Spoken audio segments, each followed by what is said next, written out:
Imagine you're an artist and suddenly somebody came in and go, great news, we have a new colour.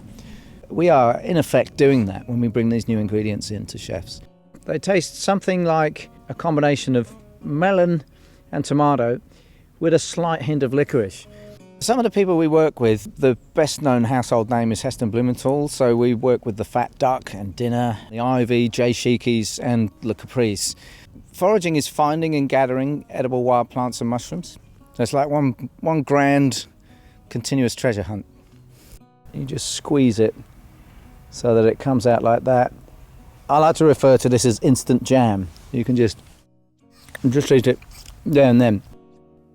So what I'm hoping to do first and foremost is to show people what they have growing near them and to give them the confidence to identify those things and then to use them and to make that a daily habit.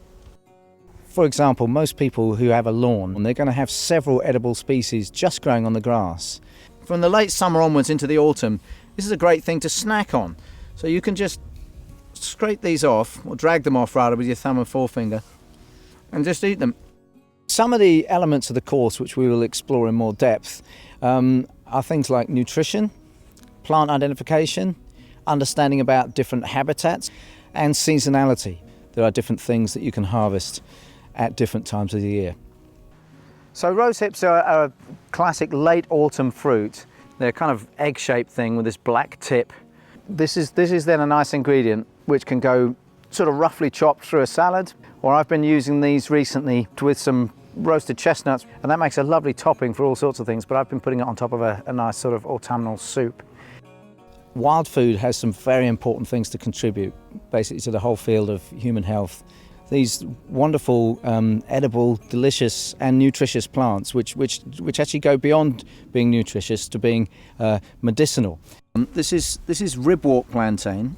If I cut my finger, I could wrap this round.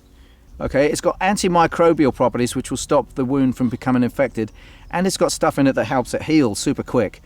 Many of the most powerful medicinal plants, which also double up as really tasty salads and wild greens and wild fruits and so on, are things that grow just right next to your doorstep. It's your garden lawn that you're looking at. It's the hedgerows. All of these places are chock full of edible plants that you can easily learn to recognise and incorporate into your diet.